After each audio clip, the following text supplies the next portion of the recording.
Assalomu alaykum. Naqchilar deymanmi, shu kasallikka chalinganlar. Gruppaga yozganlarini ko'rib qoldim. Alisher akani shu yangi odamlar yozishyapti, o'sha davosini topolmasdan, boshqa qilmasdan, shuni qilolmasdan yurganlar ko'p ekan deb video tashlagandilar. O'sha kim tuzalgan bo'lsa operatsiya yoki dori orqali deb shunaqa video tashlagan ekanlar. O'shanga aloqaga chiqib, o'zim qanaqa davo topganligim haqida bir bo'lishim keldi. Agar sizlarga ham bir foydali tarafi bo'lsa, sizlarda ham shu narsa o'xshasa deb. Men Amerikada yashayman. Amerikada shu trak sohasida mana Xudo xolisa 2 yil bo'ladi ishlayotganimga. Menda 2025-yilda yo 2024-yil oxirida trakka chiqdim. Shu fura haydayman. Keyin bir oylardan keyin shu qon kelib boshladi. O'sha hojatxonaga kirib nima qilganda qon kelib boshladi. Endi ko'pchilik bilsa kerak, shu fura haydaydigan 99% odamda shu nima desa bo'ladi, gemoroy shunaqa orttirib olish anaqasi ko'pchilik shu trak haydaydiganlarda gemoroy bo'ladi. O'shanga boshida unaqa e'tibor bermadim, chunki bir haftada bir, 2 haftada bir qon kelib boshlagan edi. Keyin bir uyga dam olganimda unaqa qon kelmasdi. Ichim normalniy yaxshi kelardi. Undan keyin yana 3-4 oy yurdim, haydadim. Keyin har shu kirganimda, hojatxonaga kirganimda shunaqa bir shilimshiq, mayda shilimshiq, shunga o'xshagan yoki anaqa anor donasiga o'xshagan ko'rinishdagi oq shilimshiq narsalar tushib boshlagandi. Men shunday ham e'tibor bermadim. Bir internetdan qidirib ko'rdim, shu gemoroy. Keyin lekin menda gemoroy unaqa achishmasdi. Boshqalardan so'rasam shunaqa achishadi yo boshqa bo'ladi aytishgan edi. Keyin menda achishmasdi. Keyin o'zimcha taxmin qildim. Shu menimcha bu shu ichki gemoroy bo'lsa kerak deb, chunki achishmasdi, yo og'rimasdi. Shu faqat ora-orada qon kelardi. Keyin shu anaqa bo'lardi. Shilimshiq tushardi. Shu bilan keyin har kuni qoniydigan bo'ldi. Men o'zimcha shu gemoroy mazlarini yo svecha dorilarni qilib yurdim. Bu baribir ta'sir bo'lgani yo'q. O'zim ham unchalik jiddiy qabul qilganim yo'q. Doktorga bormadim. Qanaqadir seriozniy kasallik bo'lsa kerak deb o'ylamadim, chunki ko'p trakchida shunaqa gemoroy bo'ladi. Undan keyin 15 dekabr shu 2025-yil oxiri ota-onam keladigan bo'lib qolishdi Toshkentdan.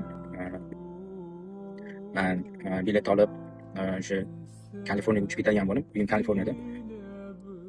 Men shu borishimdan 1 hafta, 2 hafta oldin kuniga bir 10 martalab ichim kelib boshladi. To'g'ri ichim ketib boshladi. Keyin men orada ovqatdan zaharlandim shekilli deb ovqat yeyishni to'xtatib qo'ydim o'zimcha, anaqa bir ichim tuzalib oladi deb o'yladim. Ovqat yemasam deb shunaqa ovqat yeyishni kamaytirdim. Keyin uyga uchib bordim. 15 dekabr uyga uchib bordim. Ota-onam har xil shu gemoroyga svechalar, keyin o'sha har xil ich qotiradigan lapiramid boshqalar olib kelishgan edi, chunki ularga aytdim shunaqa bo'lyapti deb. Shundan keyin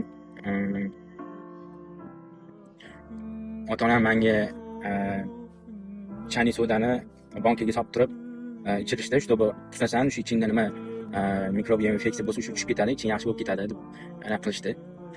Uni ichdim. Lekin bir paytda o'zida yana ovqat uncha yemasam ham ichim to'xtamasdan kelyapti. O'sha 15-20 martadan ham har kirganda shu qon kelyapti.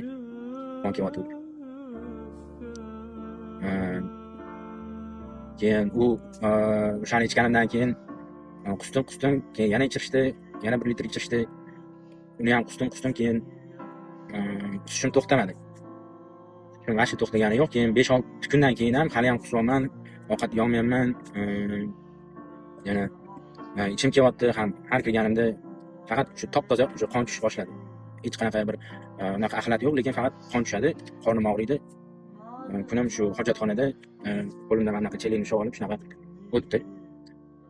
Endi Amerikada meditsina juda ham qimmat, doktorga borish, dori ichish, shunga o'xshagan narsalar qimmat. Strafovkasi yo'q odam uchun. Strafovkam bo'lmagan, o'shanga unaqa bormadim.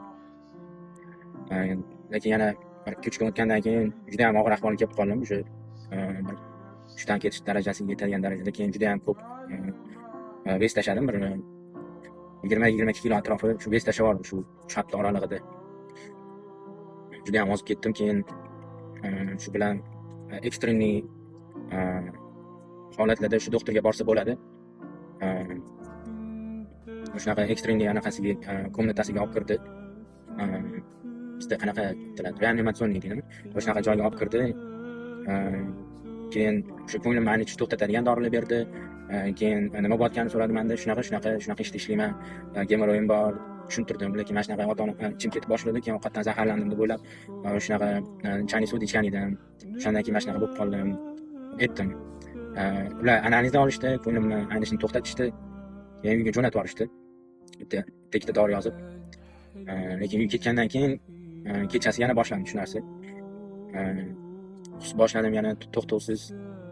Vaqti to'xtagani yo'q. 24-7 faqat shu ko'nglim aynidi, qusardim, ichim kelardi. Keyin 2 kundan keyin yana doktorga bordim.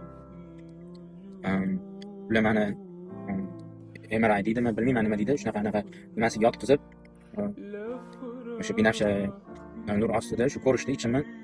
Ichingda bir ozgina anaqa infeksiya bor ekan, keyin shunaqa yallig'lanish bor ekan. Mana shu dorilarni ich, tuzalib ketasan deb jo'natib yuborishdi.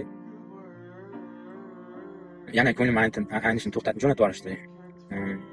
Shundan keyin больницаdan chiqib ketgandan 2 soatdan keyin yana boshlandi. Uning ertasiga tanishlar bilan gaplashib, больница bor ekan, o'sha San Fransiskoda turaman, lekin men boshqa shahardagi arzonroq doktorlikka boryapman. San Fransiskoda shunaqa anaqa bor, больница bor, shunaqa borib ko'rgin deyishdi, ahmoqlarga tushuntirgin deyishdi. Keyin borib shunaqa bo'lyapti deb tushuntirdim. Ozib ketganimni ko'rishdi, vahimaga tushdi. Keyin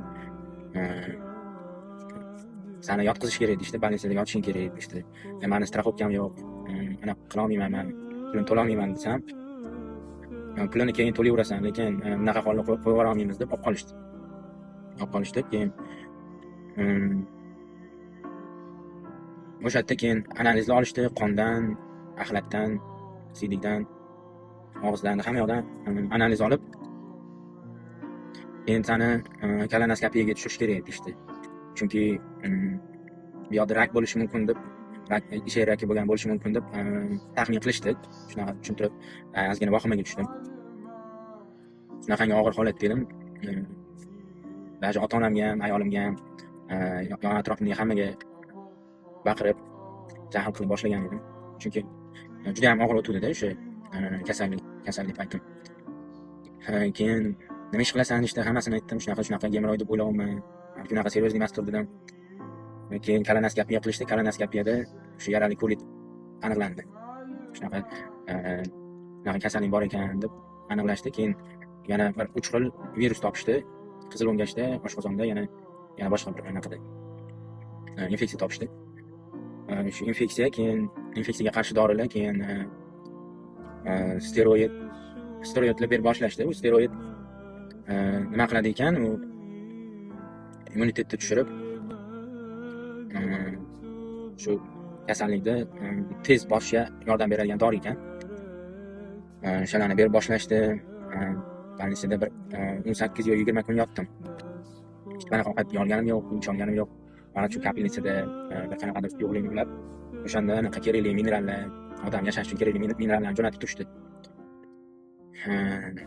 Keyin menga kasallikni tushuntirishdi. Yarali kolit, nak, ingliz tilida ulcerative colitis deyiladi. Kasallik nimadan kelib chiqadi? Kelib chiqish sabablari aniq emas. Menga doktor aytgani bo'yicha bu kasallik avtoimmun kasallik turiga kiradi dedi. Nima u desam, shu odam tanasidagi immunitet noto'g'ri ishlab, shu ichakka, yo'g'on ichakka to'xtamasdan shu hujum qilishi o'sha yarali kolit deb hisoblanar ekan. Keyin men so'radim, dieta bilan tuzatsam bo'ladimi dedim. Shu dorilarni ichgandan keyin yaxshi bo'lib ketamanmi dedim. Keyin ular aytishdi, yo'q, bizda hozir shunaqa dori bor, Remicade degan. Remicade emas, Infliximab deyiladi bu yoqda Amerikada, lekin Toshkentda surishtirib ko'rsam Remicade bo'lar ekan.